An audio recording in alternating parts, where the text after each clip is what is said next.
और टॉपिक का नाम है विंड एनर्जी। ठीक है, सारा का सारा पिक्चर के थ्रू चलेंगे। किताब में सारा का सारा इंफोग्राफिक्स दिया हुआ है जो मैं देख सकता हूँ। ठीक है, एक तो ये वाली फोटोग्राफ आपको होगी जो दिखेगी, ठीक है, ये वाली मिलेगी, और ये वाली भी एक मिलेगी चैप्टर नंबर 3 पे। ठीक है, ये वाली भी एक फोटोग्राफ मिलेगी। ठीक है, इन्हीं फोटोग्राफ को थोड़ा मैं समझाने की कोशिश कर रहा हूं। ठीक है, ठीक है, मिलेगी सारे इंफोग्राफिक्स हैं किताब में। ठीक है, अब सुनो बच्चों, सुनो जरा, समझो। जो विंड एनर्जी होता है, पहले विंड एनर्जी के कुछ कंसेप्ट्स को मैं समझाता हूं। विंड एनर्जी को समझने के लिए पहले एक चीज समझ लो, हमें विंड टरबाइन की जरूरत होती है। और विंड टरबाइन सबने देखा होगा, अगर रियलिटी में नहीं देखा होगा तो पिक्चरों में देखा होगा। तो विंड टरबाइन की जरूरत होती है, और जो विंड टरबाइन की जरूरत होती है, उस विंड टरबाइन के बारे में बता दूं, उसकी एक हाइट होती है, और सबको पता है उसकी हाइट अच्छी खासी होती है। विंड टरबाइन की हाइट लगभग 100 फीट की होनी चाहिए मिनिमम, यानी 30 मीटर और उसके ऊपर। इससे होता क्या है कि विंड अच्छा खासा आसानी से ऊपर आ जाता है, और कोई ऑब्स्टकल्स नहीं होते हैं, डिस्टर्बेंसेस नहीं होते हैं नीचे की तरफ। वैसे तो विंड टरबाइन जहां होता है वो खुला एरिया होता है, वहां ऑब्स्टकल्स नहीं होते, लेकिन फिर भी अगर थोड़ा ऊपर की हाइट होती है तो विंड की सप्लाई अच्छी खासी होती है। ठीक है, अच्छा, और तीसरी चीज जो है, जो आपने देखा है विंड टरबाइन, वो आपको बहुत बड़े आकार का मिलता है, बहुत बड़े साइज का होता है। और इसीलिए जो उसके विंड टरबाइंस के जो पंखे होते हैं वो बहुत तेजी से नहीं घूमते, बहुत धीरे धीरे घूमते हैं, और उस धीरे धीरे घूमने वाले विंड टरबाइन से भी हम इलेक्ट्रिसिटी जनरेशन कर लेते हैं। और मैंने आपको एक चीज और पीछे भी बोला था कि विंड एनर्जी जनरेशन करने के लिए विंड की जो मिनिमम स्पीड होती है वो 8 किलोमीटर पर आवर होती है, और भारत में जो पोटेंशियल है वो कितना एवरेज 10 से 12। इसका सीधा मतलब है कि India have a good potential for wind energy. अब मैं आपको थोड़ा टेक्निकल चीजों पे ले चलता हूं, कैसे विंड एनर्जी से पावर जनरेशन होता है। इसके लिए एक पिक्चर देखो, इस पिक्चर के थ्रू। अच्छा, एक बात और बता दूं, जो विंड टरबाइंस होते हैं ना, उनका एक शेप होता है। जैसे हम लोग के घरों के अंदर जो पंखे लगे तो उनका एक शेप होता है, तभी तो जब पंखा घूमता है तो हवा नीचे की तरफ आता, नहीं तो ऊपर की तरफ चल जाता। उसी ब्लेड को उल्टा कर दीजिए तो हवा ऊपर की तरफ जाएगा। एग्जैक्टली, इसीलिए मैं कह रहा हूं कि विंड टरबाइन में जो विंड ब्लेड्स होते हैं उनका एक शेप होता है। उसको थोड़ा टेक्निकल भाषा में अगर मैं बोलूं तो मैं बोलूंगा, चलो उसके शेप को हम कहते हैं एरोडायनेमिक शेप। एरोडायनेमिक शेप, हवा के साथ साथ उसके साथ पंखे घूमते हैं, उसको हम कहते हैं एरोडायनेमिक शेप। ठीक है, एक बात और बता दूं, विंड टरबाइंस भी जो होता है उनमें कुछ सेंसर्स टाइप की चीजें लगी होती है। क्यों? क्योंकि विंड टरबाइंस जो होता है, जैसे होता क्या है, जैसे विंड के डायरेक्शन चेंज होते हैं, कभी विंड इधर से आ रहा है, कभी विंड इधर से आ रहा है, कभी विंड इधर से आ रहा है, तो विंड टरबाइन थोड़ी ना हमेशा विंड इधर से आ रहा है इधर ही रहेगा। तो विंड टरबाइन में जो सेंसर्स लगे होते हैं उसको हम कहते हैं विंड वेन, VAN, वो उधर की तरफ टर्न कर जाते हैं, तो विंड ज्यादा से ज्यादा इस टरबाइन की तरफ आता है। समझ में आ गई बात? विंड वेन करके सेंसर लगे होते हैं, है ना, विंड वेन करके सेंसर लगे होते हैं जो लगातार क्या करते हैं, जो लगातार, इसमें मिल जाएगा आपको, है ना, विंड वेन लगे तो लगातार क्या करते हैं, विंड के डायरेक्शन को चेक करते हैं, और ऑटोमेटिक विंड का जो फैन होता है टरबाइन, वो उसी डायरेक्शन में घूम जाता है, ताकि मैसिव एंड मैसिव जो विंड की स्पीड है, विंड है, उसी डायरेक्शन में आए। और ये भी जरूरी है, नहीं तो कौन विंड टरबाइन घूमना बंद हो जाएगा अगर। और विंड की डायरेक्शन तो फ्रीक्वेंटली चेंज होते हैं, हो सकता है दिन में बारिश होने का मौसम बने तिबारा, और फिर शाम तक सही हो जाए तिबारा, यानी 2 से 3 बार हो सकता है दिन में विंड की स्पीड और विंड का डायरेक्शन बदल जाए।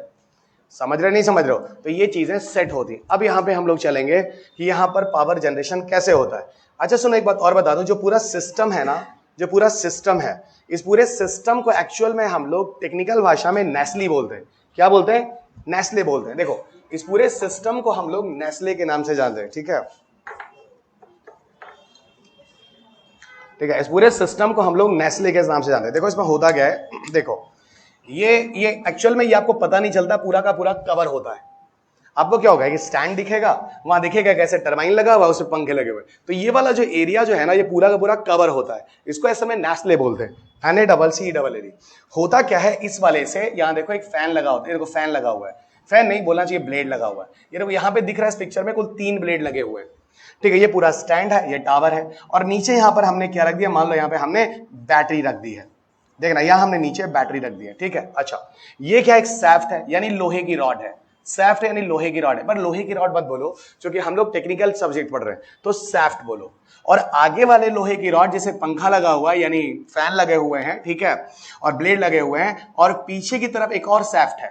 ठीक है, और आगे और पीछे वाले सैफ्ट के बीच में गियर बॉक्स है ना, आगे वाला जो सैफ्ट है और पीछे वाला जो सैफ्ट के बीच में क्या है, एक गियर बॉक्स है। गियर बॉक्स का काम क्या होता है मैं आपको समझाता हूं। अच्छा, पीछे वाले सैफ्ट से मैंने लगा दिया है क्या, एक टरबाइन, एक टरबाइन लगा दिया है। ठीक है, अब सुनो कहानी। और टरबाइन को मैंने पीछे किससे जोड़ दिया है? डायनमो या जनरेटर से। और इधर नीचे मैंने क्या रख दिया है? बैटरी। अगर पावर आया तो ये बैटरी चार्ज होगी। कहानी समझ में आ रही कि नहीं आ रही? कहानी समझ में आ रही? अब सुनो होता क्या होता यह है बच्चों, जैसे ही विंड आया, कितना 10 किलोमीटर 8 किलोमीटर के ऊपर कुछ भी विंड आया है ना, विंड की स्पीड आई, ये क्या करेगा? तुरंत ही ब्लेड घूमना शुरू कर देगा। घूमेगा कि नहीं घूमेगा? ब्लेड अगर एक बार घूमा तो सैफ्ट भी एक बार घूमा। नई बात समझ आई? भाई इसी ब्लेड से ये सैफ्ट लोहे की रॉड लगी है ना, अगर इस रॉड से पंखा लगा हुआ है, अगर पंखा एक बार घूमा तो ये सैफ्ट भी तो एक बार घूमा। ठीक है, लेकिन पीछे जो गियर होता है वो गियर बॉक्स पीछे के सैफ्ट को 100 गुना ज्यादा तेज घुमा सकता है। यही तो फायदा है ना गियर बॉक्स का। जैसे मैं आपको एक बात बताता हूं, मैंने खरीदा एक बाइसिकल और इस बाइसिकल को मैंने आपको गियर वाला खरीदा। अब उसको मैं नॉर्मल चलाऊं या गियर पे चलाऊं, दोनों में अलग अलग स्पीड आएगी। अगर मैं नॉर्मल स्पीड वाले नॉर्मल बाइसिकल को ऑप्शन पे चला रहा हूं, एक पैडल दूंगा 10 बार पहिया घूमेगा, लेकिन अगर मैं उसी समय गियर ऑन कर दूंगा तो 100 बार पहिया घूमेगा। आप समझ गए? एग्जैक्टली जैसा आपकी गियर की साइकिल में बाइसिकल में चीजें होती हैं, उसी तरह गियर बॉक्स होगा ऊपर। और वैसे भी बता दो, इतना हैवी टरबाइन इतना तेजी से कैसे घूम सकता है? वो घूमेगा तेजी से, नीचे धीरे से, लेकिन पीछे जो लगा हुआ गियर बॉक्स होगा पीछे के सेट को बहुत तेजी से घुमा देगा। और पीछे के सेट को तेजी से घुमा देगा तो टरबाइन तेजी से घूम जाएगा, क्योंकि पीछे का सेट किससे जुड़ा हुआ है? टरबाइन से। और या पीछे के सेट को ही टरबाइन बोल दो, कोई दिक्कत नहीं। और टरबाइन घुमा तो क्या बना? जल्दी बोलो, मैकेनिकल एनर्जी। और डायनामो क्या कर देगा मैकेनिकल एनर्जी को? इलेक्ट्रिसिटी में। और यहां इलेक्ट्रिसिटी जनरेट होकर यहां पावर के फॉर्म में सेव हो जाएगी।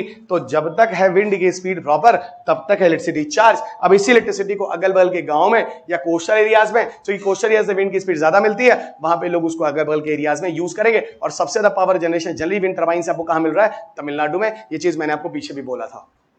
और वैसे भी हर साल कुछ ना कुछ स्टेट का डेटा चेंज होता है। कभी लोग कहते हैं गुजरात हो जाता है, कभी लोग कहते हैं तमिलनाडु। हम इन चीजों पे भी परेशान नहीं होंगे। हमने सिर्फ स्टैटिक चीजें समझ ली हैं। लास्ट मोमेंट ऑफ टाइम में, चाहे हम 25 के लिए जा रहे हैं, 26 के लिए जा रहे हो, जो उस समय का होगा, उस समय जो स्टेट चल रहा होगा, सिर्फ वो देख लेंगे। मतलब थर्ड टाइम रवि सर जब आएंगे, अगर कुछ चेंज होगा तो मैं उस समय आपको बता दूंगा।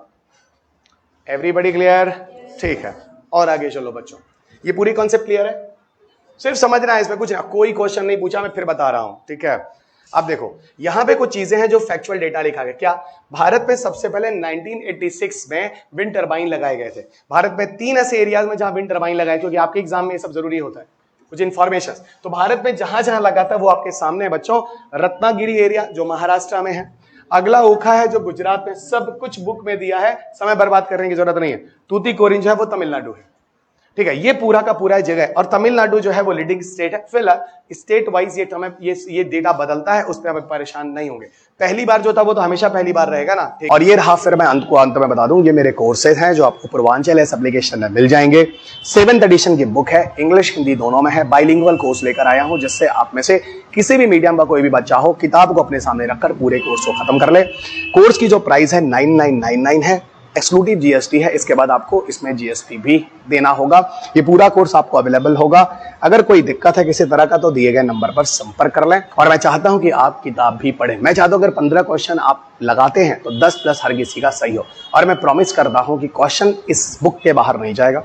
आप चाहे तो 2023 में भी देख सकते हैं, यूपीएससी मेंस में जो क्वेश्चन पूछे गए वो इस बुक से ही थे, जबकि मेंस के पहले किताब छप चुकी थी और मार्केट में अवेलेबल थी। इस कोर्स में आपको ये पूरी किताबें मिल रही हैं। भारत में कहां पर भी अगर किसी भी विद्यार्थी को साइंस टेक अगर अच्छा नहीं है, अगर वो 10 प्लस क्वेश्चन बनाना चाहता है तो इन कोर्सेज को देख सकता है। और चाहे तो अपने किसी मित्र से पूछकर इन कोर्सेज को देख सकता है।